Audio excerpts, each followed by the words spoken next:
Hey, what's up guys? Welcome back to another video. I know I haven't been posting as much as I used to, but you know, homeowner shit always keeps you busy with doing something. Project I've been working on lately is digging this trench here. There was a UF 10-3 cable underground right in this area here. There was a splice, it was burnt out. This actually powers this party house thing back here. So basically we're going to be redoing the splice here and rerunning a new wire up this. But I'm trying to get this electric back to this party house, quote unquote. Me and my fiance call it the party house. It's a pretty big mess right now. We've just been throwing stuff in here for storage, but we like entertaining, so once we get the electric back in here, we're going to do some upgrades to it. It's pretty nice. The bones are here, got a bar here, and over here, see, it's just a bunch of chairs and totes and stuff. There's a pool table.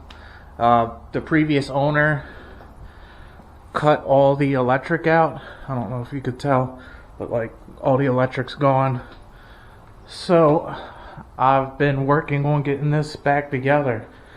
Like you can see over here on the panel box, like the feed they cut this stuff, cut everything. If you look at every one of these lights, the copper's gone. You would think it was some kind of crackhead living here. But on to the video. So today we're going to be installing a innovative oil pressure gauge / oil temperature gauge. I'll give you the exact model once I get in the garage. Alright, so it is a MTXD oil pressure and temp gauge. It's 0 to 150 psi. That's what the gauge looks like. I believe the pressure is going to be the digital number and the sweep is going to be the temperature, or vice versa. I'm not 100% sure. But anyway, I picked up one of these sandwich plates off of Amazon. The fitting you're going to use is the M20 by 1.5. I went ahead, I don't know if you could see in there, but I sanded down all the edges with a file because they didn't deburr it or whatever, and I don't want any of those flakes to pop off in the engine. So these are the two sensors that come with the motor. I know a lot of people don't like running these sensors on the actual sandwich plate itself. They run like a AN line or whatever to this and like zip tie these to the firewall.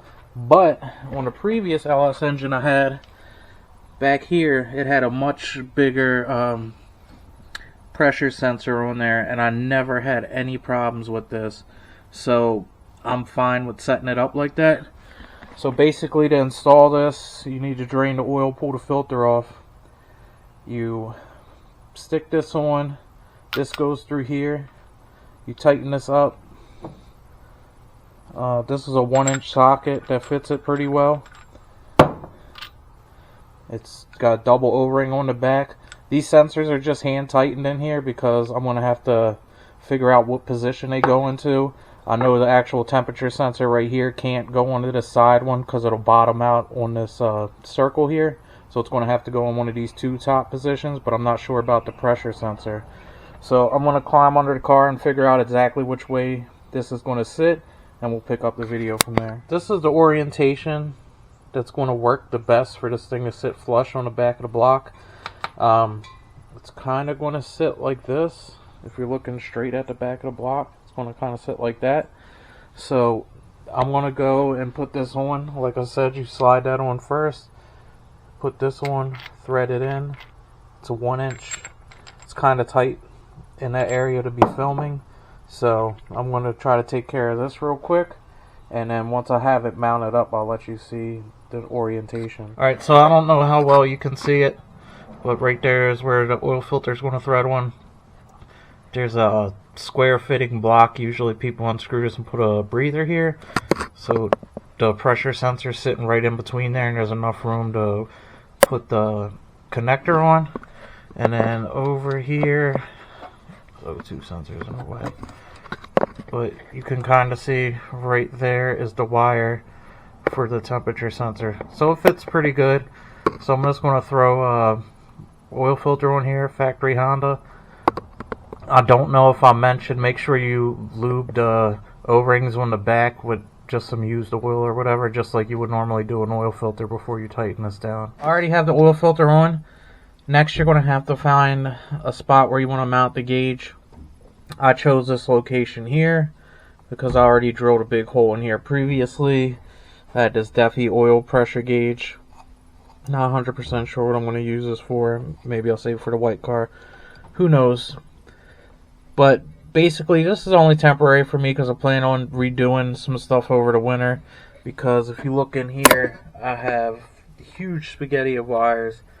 I'm not even sure how I ran half of these because just over time I forgot. Like, I know these two switches, one's for the fog light, one's for the city lights. Like, this big bundle right here is for the Garmin catalyst mount. But then there's like wires in here for like the digital dash and stuff like that. But anyway, this is the back of the harness for the gauge. There is two other plugs that say in and out. I haven't even looked at the instruction manual yet, so I'm not sure what those are for. Probably hooked to a laptop, or maybe they'll go to the ECU. I'll look into that further later on. So basically, you're going to have a black, a red, a white, which is probably for illumination, but the black and red are definitely voltage. And then you'll have one 3-wire connector and one 2-wire connector. 3-wire connector is going to go to this harness here. This is going to go into the pressure sensor. So it's simple enough. You just plug this in. It's going to snap right in.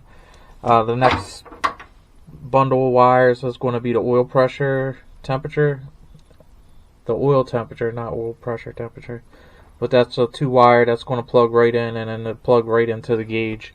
So basically, you're going to have to find power and ground.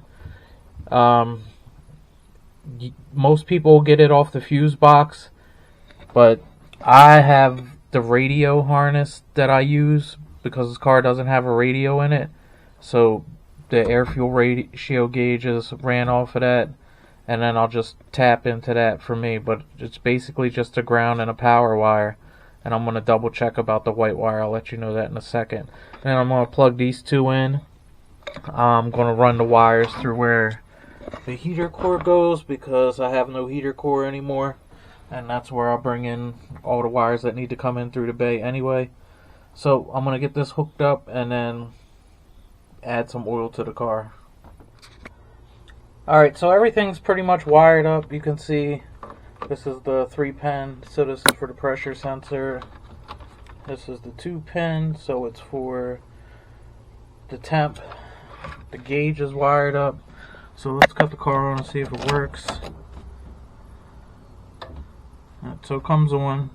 There is no oil in the car, so I'm not going to start it. So pretty much, I'll stick this panel back. I know that my wiring looks a mess, and if I looked at anyone else's work, I would say they have a spaghetti strand back there. But like I previously mentioned, all this stuff's getting pulled out over the winter and redone. So I'm gonna fill some oil in the car and we'll start it up and make sure we don't have any leaks and the gauges are working. Alright, so as you can see, there's 3 bars already lit. This outer part is the temperature, the inner is the pressure. I already started it up and let it run for a couple minutes just to make sure I didn't have any leaks. But I'll let you see what it looks like.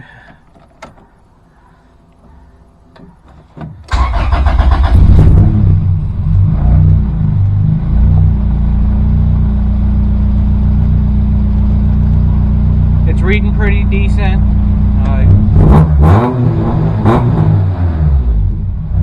Pressure goes up with RPM because the oil pump's spinning faster. Having a problem with the skunk tooth throttle body sticking, that's why it idles high, but if I tap the pedal, it drops down. It's a common problem, so I'll probably take that apart and oil that. But I'm not sure exactly if this is reading in Fahrenheit or Celsius. Apparently, if you look at the directions, there's a programming guide for the gauge. You have to download the Innovative Motorsports Logworks 3 software. I don't have my laptop with me, it's at work, but it pretty much walks you through. The lights right here can change colors to green, yellow, and red for maximum. It could also flash. Same thing with the oil pressure. If you check out here, you could set it a low pressure alarm and oil temp alarm, which is pretty cool. It comes with the serial cable, and that just plugs into one of those plugs that says out or in. Not 100% sure. I have to read through the directions, but I'll probably do that later on this week, set that up. But gauge is in, and I'm kind of happy with the position. It could be better, but it'll do for now. So that's pretty much going to wrap up this video on how to install oil pressure / temperature gauge. Went with the Innovative because it's going to match the wideband that I have, and I prefer everything just to be uniform. But just make sure you have the sandwich plate and you test everything before you start to install it. I guess sometime this week coming up, I'll program that and set it up exactly how I want. I still have a little bit more work to do to the car today. Tail lights are actually staying on. That's because I switched out the Hone booster delete and went back to the OEM, or this is from that car, a GSR booster and master. So I'll just have to fool around with the brake switch a bit. But if you have any questions with the install process, feel free to leave it down in the comments, and I'll try to get back to you as always. But until next time, like, comment, subscribe, and I'll catch you guys on the next one.